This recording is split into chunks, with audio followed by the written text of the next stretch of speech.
As you settle into a comfortable position, let your mind drift to the kingdom of Eldor, where twilight dances in hues of indigo and rose. Here, Prince Alaric embarks on a brave journey to the Castle of Eternal Twilight, a place filled with lost souls and whispered sorrows. Close your eyes and follow him as he confronts the darkness that binds these spirits, seeking peace and redemption. Allow the soothing rhythm of his tale to lull you into a deep, restful sleep where hope and light await you.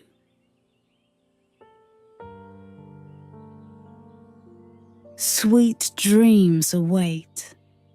In the kingdom of Eldor, twilight was spoken of as a fleeting beauty, a soft silken veil that lingered just before nightfall, casting the world in hues of indigo and rose.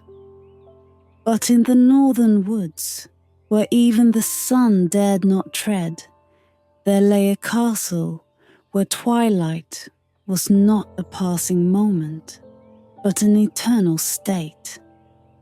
The Castle of Eternal Twilight, they called it, for its walls seemed to breathe shadows and light, held in a spell that bound it to neither day nor night.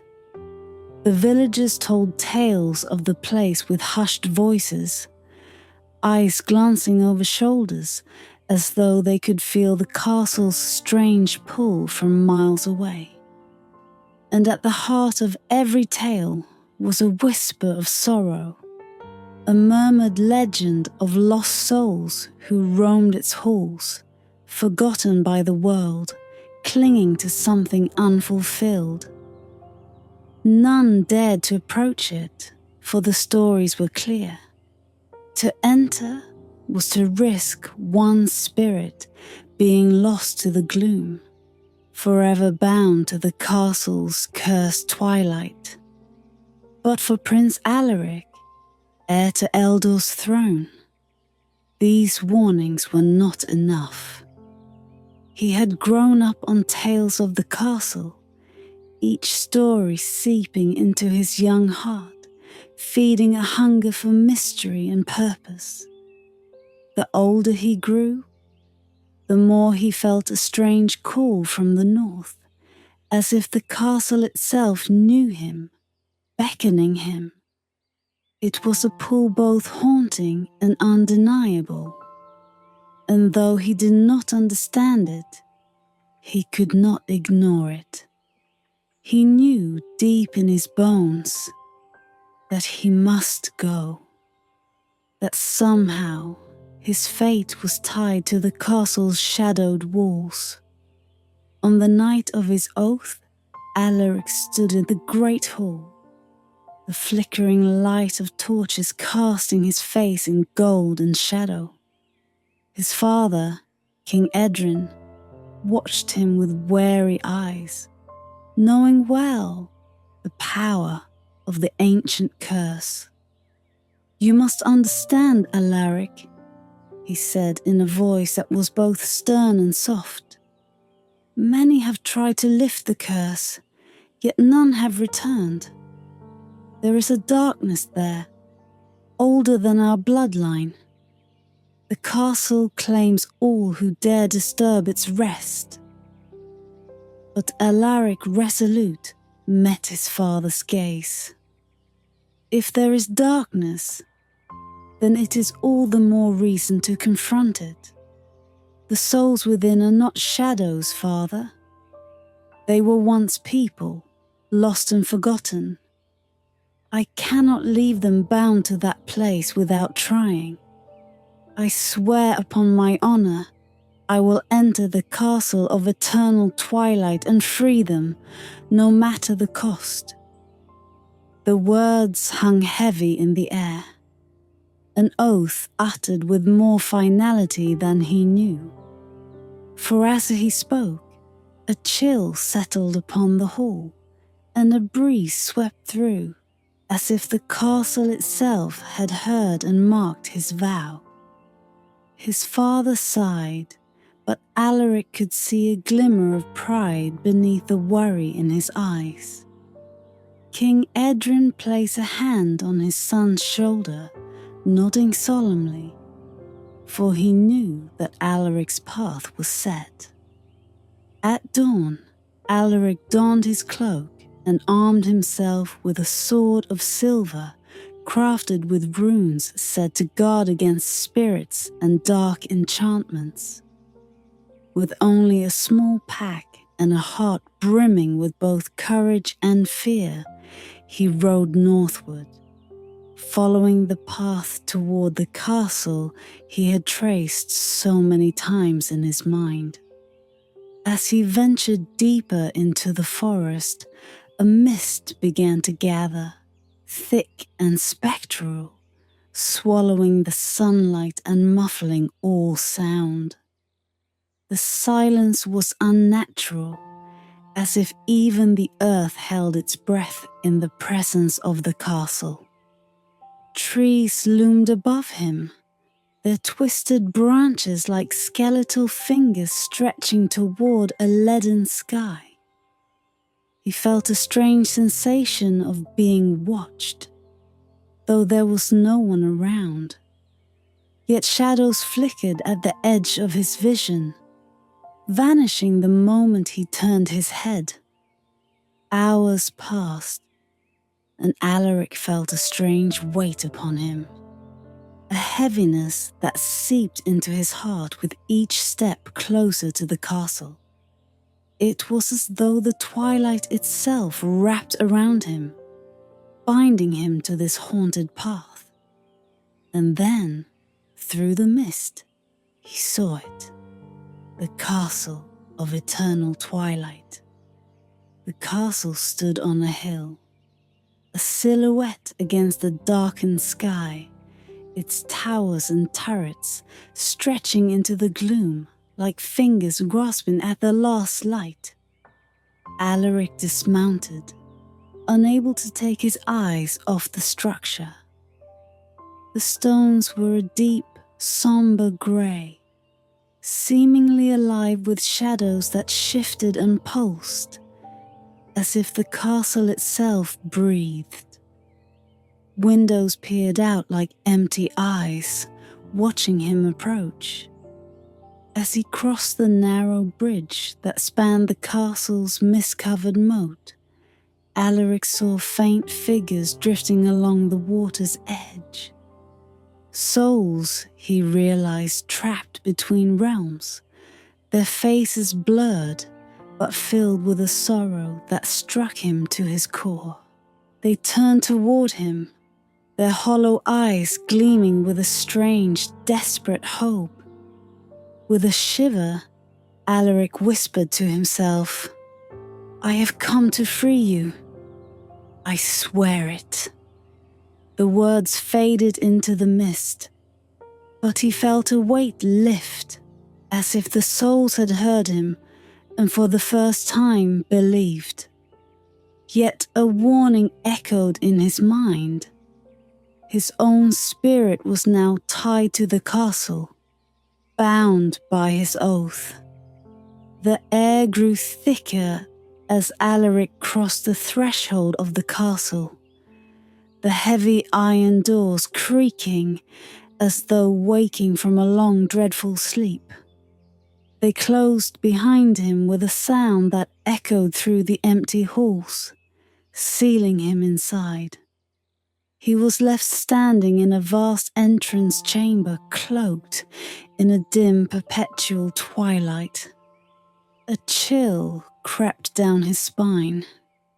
The air itself felt alive, as though the very walls watched him with quiet curiosity. The faint glow of his lantern cast shadows that danced across the stone floor, where ancient mosaics lay cracked and faded. Dust swirled in the air, catching faint glimmers of light as he took his first cautious steps. Portraits lined the walls, each face worn by centuries of decay, their eyes following him, with expressions twisted in longing, grief, and despair. He could feel their silent pleas, the weight of lives forgotten but not at rest. The corridors seemed endless, winding and twisting as though deliberately confusing him, leading him deeper into the castle's labyrinthine heart. Every now and then, he felt a cold whisper brush past his ear, but when he turned, there was nothing but shadows. The silence pressed upon him, thick and suffocating, as if each stone bore the memories of sorrowful centuries, holding its secrets close. Hours passed, or perhaps it was only minutes.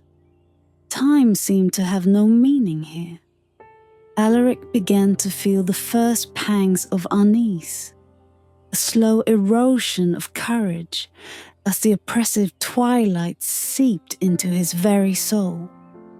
He saw the shadowy forms of the trapped souls drifting through the corridors, their faces blurred and indistinct, their movements slow, as if wading through invisible currents. They moved with a strange grace, barely acknowledging his presence, yet each step seemed drawn toward him, as though some faint hope still lingered in their forgotten hearts.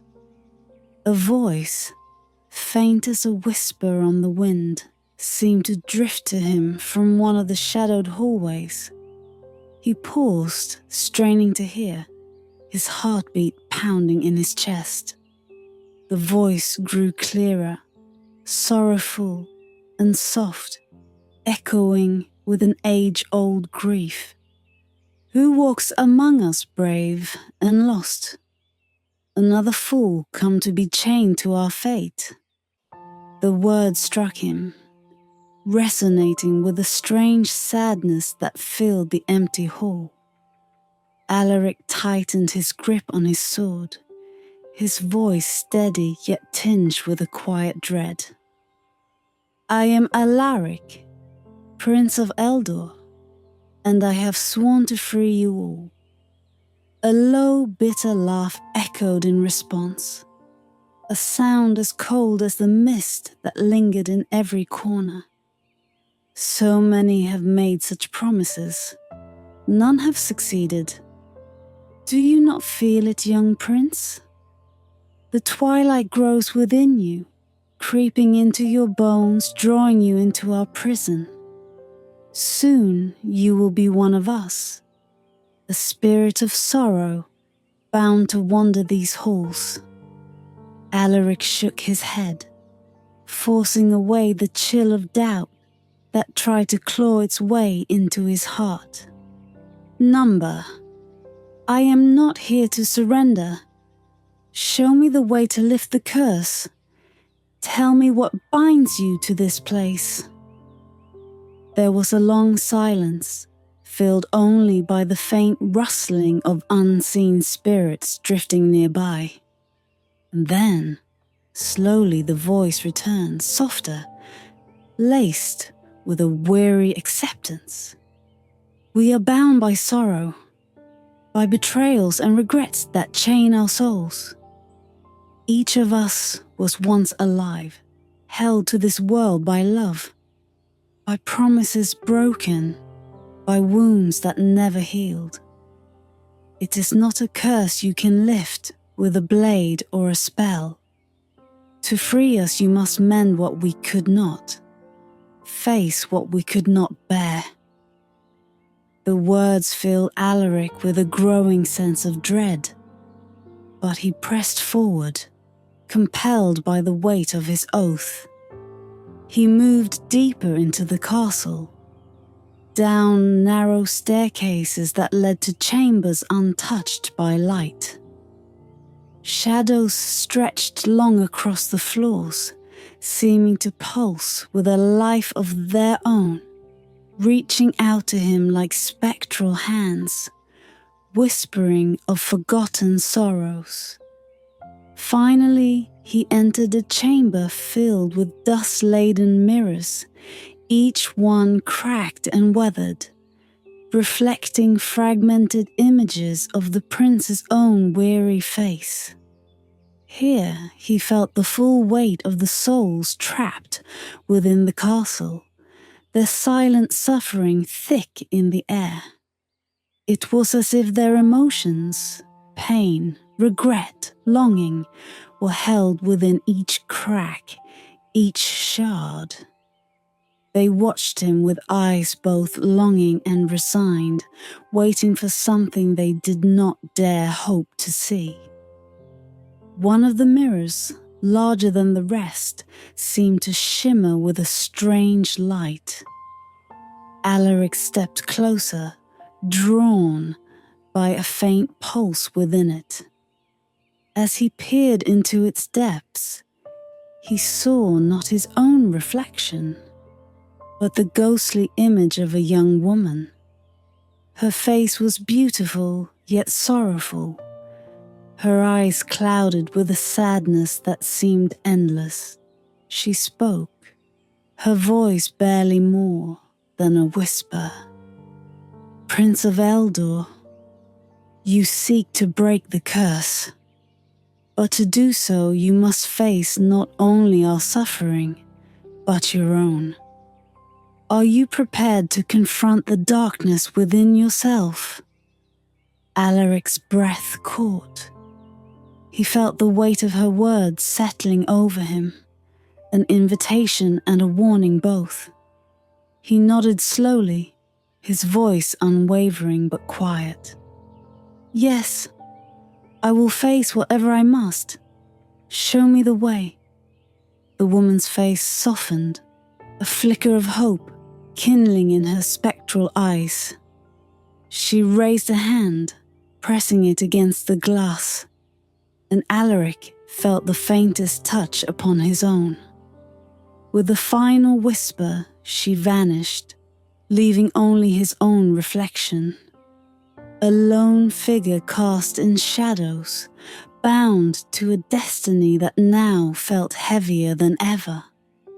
And so, with a heart filled with both determination and dread, Alaric prepared to confront not only the souls of the castle, but the darkness within his own spirit, a shadow he could not yet fully see.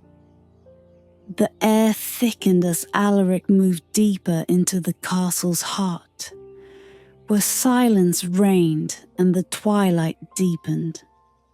It felt as though each step drew him further from the world he knew, pulling him into a liminal space where neither light nor shadow truly belonged.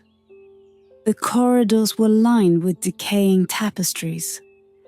Their once vibrant scenes faded into ghostly images of feasts and wars, lives lived and lost, remnants of a world that had long since passed into memory.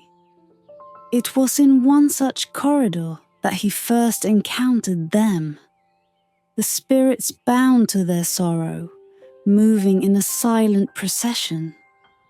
There were men and women, children and elders, all drifting with eyes fixed on memories he could not see. Each figure was translucent, barely more than an impression left behind, yet their expressions were vivid, carrying a sorrow that seemed to seep from their very forms. Alaric watched them, his heart aching, feeling each of their regrets as though they were his own. One spirit, a tall man clad in the armor of an ancient knight, stopped in his slow procession, turning hollow eyes upon Alaric. The man's face bore an expression of anguish, a grief that seemed unending. Alaric sensed that this soul, once brave and strong, was now bound to the castle by an unyielding regret. "Why do you linger here?" Alaric asked, his voice quiet but resolute. The knight's gaze grew distant, his form flickering like a dying flame. "I once swore to protect the innocent, to stand as a shield against all harm. But in my pride, I betrayed those I loved most. My failure cost them their lives. And so here I remain, bound to this place by the weight of my broken oath." Alaric felt a pang of empathy, recognizing in the night a reflection of his own fears, of making a promise he could not fulfill. He wanted to speak, to offer comfort, but the knight's form dissolved, drifting back into the shadows like mist, leaving only silence in his wake. The next spirit he encountered was a young woman, her form delicate and shimmering, as though woven from starlight. She stood at the edge of a balcony, her gaze fixed upon the horizon that would never see dawn. Her face was etched with sorrow, her eyes hollow with longing. "What binds you here?" Alaric asked gently. She turned toward him, her expression filled with a longing so profound it nearly overwhelmed him. "I was once in love, and for that love, I gave up everything. But he betrayed me, left me alone in a world I no longer recognized. My heart became an anchor, chaining me to this castle, bound by love that turned to despair." As she spoke, Alaric felt a flicker of her pain seep into him, a sense of abandonment, a wound that would never heal. The sorrow was so deep, so consuming, that he staggered beneath its weight. He wanted to tell her she could let go, but he sensed her heart was bound too tightly to her past. The memory of love, now as heavy as iron. The spirits he met carried their sorrows like chains, each one bound by a moment they could not escape, a regret that echoed through the ages. As he walked among them, Alaric began to feel the edges of his own fears and doubts rising within him, shadows he had buried long ago. In their stories, he saw pieces of himself, a fear of failure, a fear of loss, a fear of facing what lay hidden within his own heart.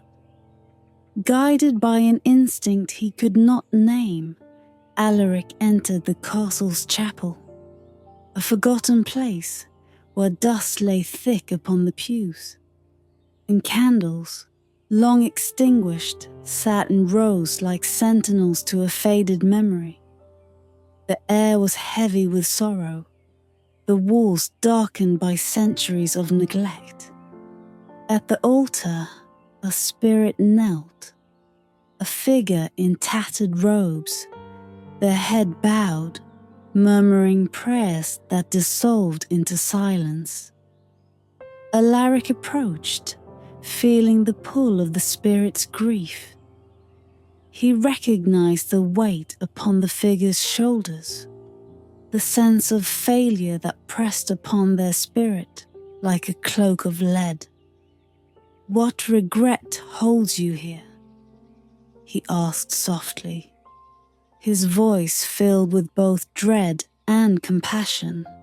The spirit looked up, their eyes hollow yet piercing, as if they could see through to his very soul.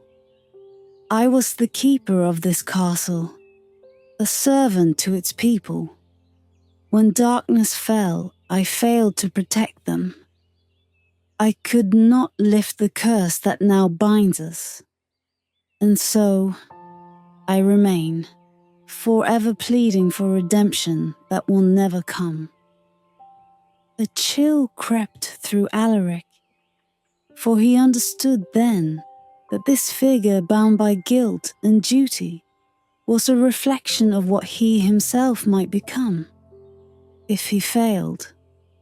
To carry such a weight, to be bound not by chains but by his own heart, was a fate he could barely comprehend.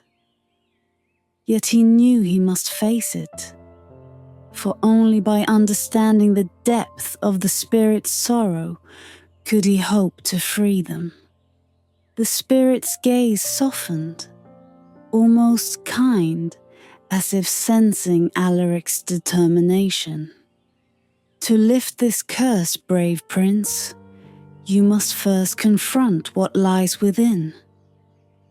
These souls are bound not by enchantments, but by the darkest parts of their hearts, by wounds that could not heal.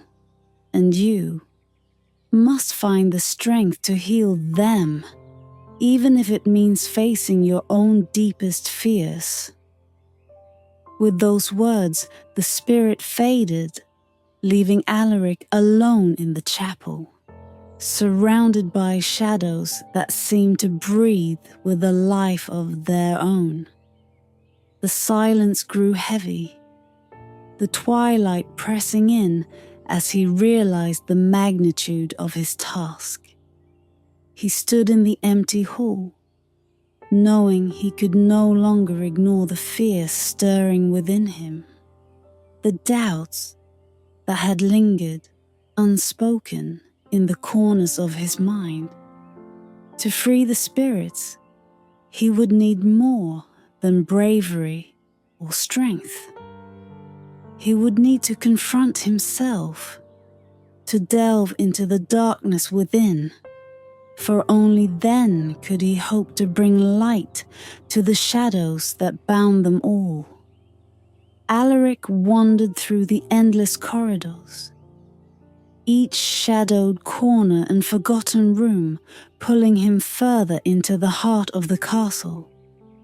The voices of the spirits had quieted, leaving him alone with the weight of their sorrows echoing in his mind. He was aware, with a growing certainty, that this journey was not merely one of halls and chambers, but of his own heart, a descent into his innermost fears, doubts, and regrets. At last, he arrived at a vast, dimly lit chamber that seemed to pulse with a quiet, unseen life. It was colder here, the air thick with a strange metallic tang that made his skin prickle. In the center of the room stood an ancient mirror, grand and terrible, its frame twisted and dark, as though carved from the shadows themselves. It was larger than any mirror he had ever seen, nearly reaching the ceiling, and the glass was marred with cracks that stretched like veins, casting fragmented reflections across the room. Alaric approached cautiously, feeling an inexplicable pull as he stood before the mirror. At first he saw only his own reflection, cast in shadows and lit by the faint dying light. But as he looked deeper, his reflection began to shift, its face twisting in subtle ways, showing not just the prince, but something more, a hidden, buried version of himself. The reflection smirked, its eyes darker than his own, filled with doubt and despair, an image of himself bound by fear. It was as if the mirror knew his thoughts, sensing the shadows he kept buried within, bringing them to the surface like darkened water rising from a well. "What are you so afraid of, Alaric?" the reflection whispered, its voice as smooth as silk, but cold and biting. "Do you really believe you can save these souls? Or do you fear that, like those before you, you will fail and become one of them, another lost spirit wandering these halls?" The words struck him, piercing through his resolve like an arrow, exposing doubts he had tried to bury. Alaric clenched his fists, his heart racing as he fought against the voice's insidious whispers. "I am here to help them," he said, his voice quiet but firm. "I will not leave them to suffer in this twilight." The reflection sneered, eyes glinting with something sharp and cruel. "Is that truly why you came? Or is it to prove yourself worthy of the throne? Perhaps you believe that by saving these lost souls, you will be seen as brave, noble, free of weakness. But are you?" The accusation hung in the air, heavy with a truth Alaric could not deny. He had long feared that beneath his determination there was a desperation for validation, a need to prove himself, to be something greater than his doubts. He had taken this journey with a heart weighted by questions he dared not ask. And now the mirror forced him to confront them all. Taking a deep breath, he steadied himself, gazing into the reflection, not with defiance, but with honesty. "Perhaps you're right," he whispered, the words soft yet resolute. "Perhaps I did come here, in part, to prove something. But that does not change what I have sworn to do. I may be flawed, fearful, even prideful, but I will not turn back now." For a brief moment, the reflection's eyes softened, as though Alaric's resolve had touched even this dark image of himself. And then, with a sickening crack, the glass began to change, the fractures widening, splitting the reflection into dozens of faces, each one a twisted, sorrowful version of Alaric himself. Faces filled with grief, fear, and regret, all reaching toward him, begging for release. Alaric watched, horrified as the faces began to speak, their voices a cacophony of anguish, each one pleading, accusing, imploring him to let them go, to save them. The noise swelled, filling the room with a sound like thunder, drowning out all thought.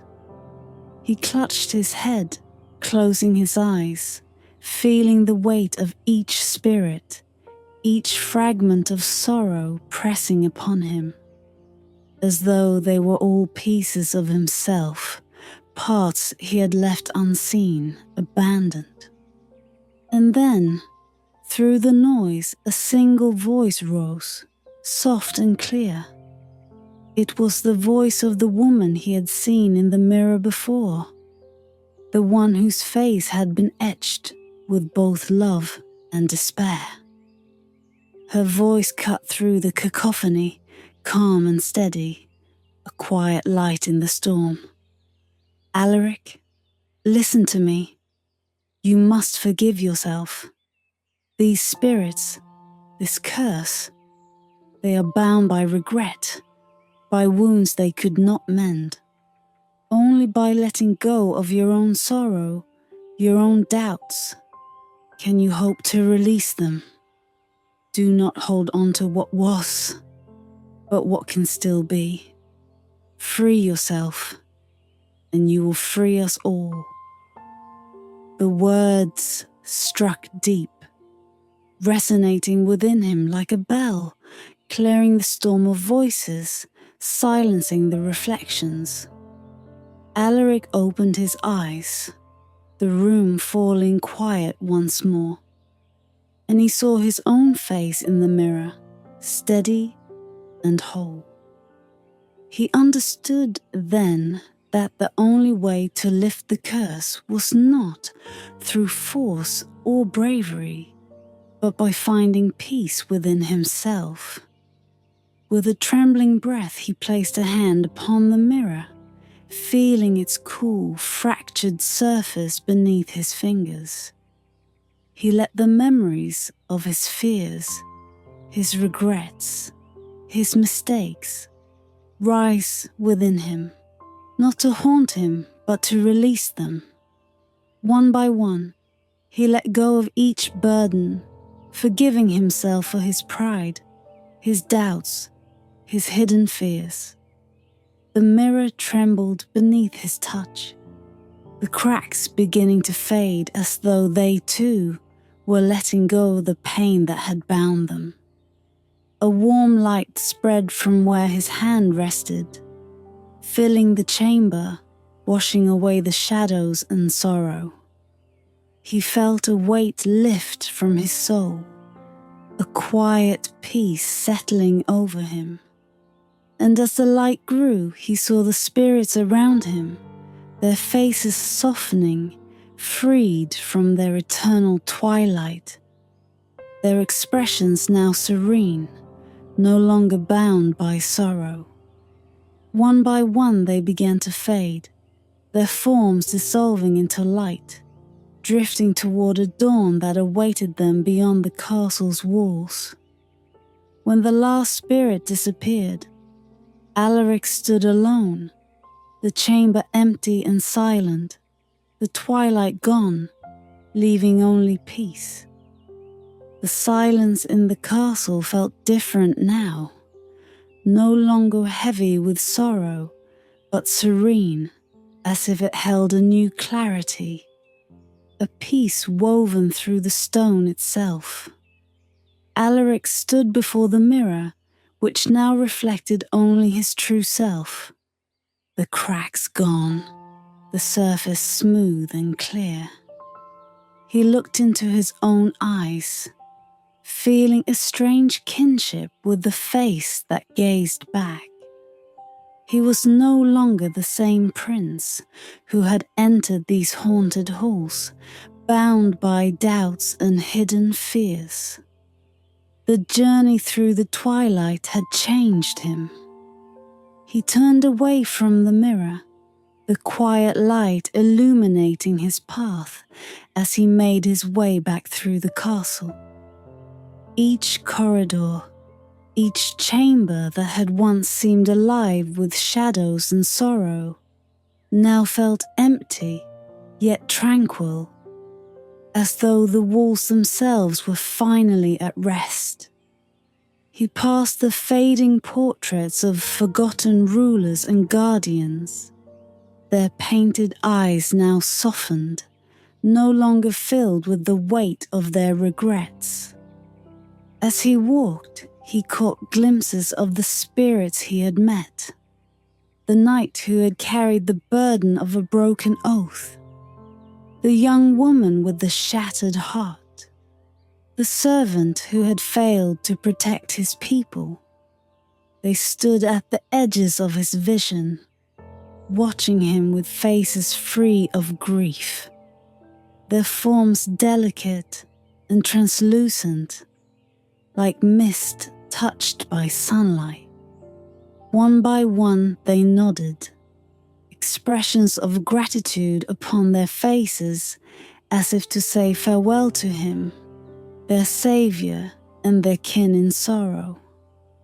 The spirits began to fade as he reached the grand entrance hall, their forms dissolving into a soft glow like fireflies at dusk. The last spirit to linger was the woman from the mirror, the one who had guided him with her gentle wisdom, her quiet courage, She stood beside him, her form as faint as breath upon glass, her eyes filled with something more than peace, a kind of bittersweet joy, a release long awaited. "Thank you, Alaric," she whispered, her voice like a breeze that stirred memories he did not know he held. "You have freed us, and in doing so, you have freed yourself. Remember that peace is not the absence of darkness, but the acceptance of it. You carry our gratitude, our love. Go now, and live fully, with light in your heart." She reached out, brushing her hand against his cheek, in a touch so delicate it felt more like a memory than a reality. Then, with a final gentle smile, she faded into the warm light, joining the others as they rose through the open archway, floating like stars toward the dawn that now peeked over the horizon, casting a pale golden light over the land. Alaric watched them disappear into the sky, his heart swelling with both sorrow and joy. The twilight lifted, the last shadows melting into the light of morning. For the first time in centuries, the Castle of Eternal Twilight stood bathed in sunlight, its walls glowing softly, no longer bound by gloom, but by a quiet peace that seemed to breathe in rhythm with the world around it. With a sense of finality, Alaric pushed open the heavy iron doors and stepped out into the dawning light. The castle lay behind him, its weight lifted from his shoulders, a memory both distant and close, woven into his soul. As he walked away, he felt the warmth of the sun upon his face, the first true light he had seen since entering the castle's shadowed halls. The path home was unfamiliar, yet each step felt lighter, the burdens he had carried left behind in the twilight. Alaric's heart was no longer filled with the restless hunger that had driven him northward, for he understood now that his worth did not lie in his accomplishments or bravery, but in his ability to face the darkness within himself with compassion. He knew that he could return home, not as the prince weighed down by doubts, but as someone who had made peace with his own spirit. When he finally reached the edge of the forest, he turned once to look back. The castle, once looming and dark, now stood quietly, touched by the morning sun. It no longer held the mysterious pull it once had. It was simply a place, a relic of sorrow now at rest. Alaric bowed his head, offering a silent farewell to the souls he had freed and the part of himself he had left behind within its walls. And so he returned to Eldor, his heart unburdened, the castle now only a memory of twilight and shadows, transformed by a dawn that he carried within him. And though he would never forget the spirits or the lessons they had taught him, he knew that the journey was not meant to haunt him, but to guide him forward, his spirit renewed, ready to face whatever lay ahead in the light of the last twilight he would ever need. For he had found the courage to face both shadow and light, to walk in peace, and to carry the last light of the castle forever within his heart.